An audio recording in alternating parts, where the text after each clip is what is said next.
MOP Vaishnavi college for women இந்த கல்லூரியில் நடைபெறும் கம்யூனிட்டி ரேடியோ ஸ்டேஷன் வந்து இப்பொழுது 20வது ஆண்டை கொண்டாடி வருகிறது. இந்த கம்யூனிட்டி ரேடியோ ஸ்டேஷன் முதற்கட்டமாக 2 ஹவர்ஸ்க்குன்னு ஆரம்பித்தது. இன்றைக்கி வந்து 16 ஹவர்ஸ், ஒரு நாளைக்கு 16 மணி நேரம் அது இங்கே உள்ள சுற்று வட்டாரம் உள்ள எல்லாரும் பயனடையக்கூடிய அளவுக்கு வெறுமன கல்லூரி மாணவிகள் மட்டுமல்ல, சுற்று வட்டாரத்தில் உள்ள எல்லா தரப்பு மக்களுக்கும் பயன் தரக்கூடியதாக அதனுடைய நிகழ்ச்சிகள் அமைந்துள்ளது. குறிப்பாக அது மட்டுமல்லாமல் நேரடியாகவே இங்கு உள்ள மக்களை போய் சந்தித்து அவங்களுடைய பிரச்சனைகள், அது அவங்களுக்கு ஹெல்த்தை பற்றி, நியூட்ரிஷனை பற்றி விழிப்புணர்வு பண்ணுதல் என்ற முறையில் ஒரு சமுதாய ஈடுபாட்டோடும் இந்த ஒரு ரேடியோ ஸ்டேஷன் நடத்தப்பட்டு வருவது நமக்கு மகிழ்ச்சியை தருகிறது. இன்றைக்கி 20வது ஆண்டு, அதனால் இங்கு உள்ள எல்லாரும் பாராட்டக்கூடிய அளவுக்கு இந்த கம்யூனிட்டி ரேடியோ ஸ்டேஷன் செயல்பட்டு வருது.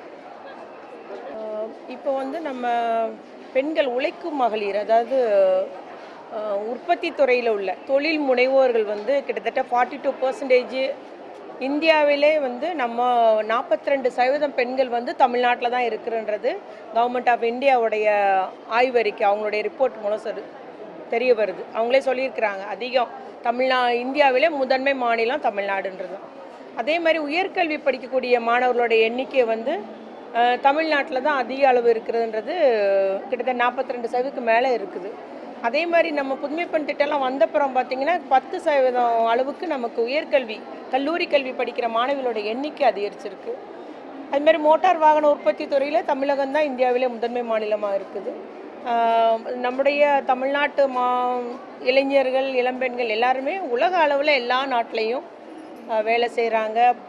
கனடாலலாம் 5 லட்சம் பேர் இருக்கிறதா சொல்கிறாங்க தமிழர்கள். ஆஸ்திரேலியாவில் 5 லட்சம் பேர் இருக்கிறாங்களா. இவ்வாறு உலகம் எங்குமே தமிழர்கள் பரவி இருந்து பல்வேறு, முக்கியமாக கணினித்துறை, பல்வேறு துறைகளிலும் அவர்கள் வந்து சாதித்து வருகிறார்கள். அதனால் நம்முடைய தமிழ்நாடு முன்னேறி கொண்டே தான் இருக்கிறது அப்படின்னு சொல்லிட்டு இல்லை, விழிப்புணர்வு உருவாக்குறதுல சேர்ந்து தான் போகிறாங்கங்க. இப்போ ஒரு கல்லூரிக்கு போகிறாங்க, இல்லை பள்ளி, இப்போ 9th to 12th மாணவிகளையும் மாணவர்களையும் தான் சந்தித்தாங்க. அது எல்லாமே குழந்தைகள் மற்றும் சிறப்பு சேவைகள் துறை, சமூக நலத்துறை, கல்வித்துறை, காவல்துறை இணைந்து தான் அந்த விழிப்புணர்வுன்றது பண்ணுறாங்க. அநேக மாவட்டத்தில் ஒரு விழிப்புணர்வு புத்தகம் போட்டு கிட்டத்தட்ட 9th-லேருந்து 12 படிக்கிற எல்லா மாணவிகளுமே சந்திச்சாச்சு. இப்போ அடுத்த கட்டமாக 6 to 8 உள்ள பிள்ளைகளை இப்போ சந்திச்சிட்ருக்குறாங்க. அதனால் விழிப்புணர்வு 3 டிபார்ட்மெண்ட்டும் ஒருங்கிணைஞ்சு தான் செய்து வர்றாங்க.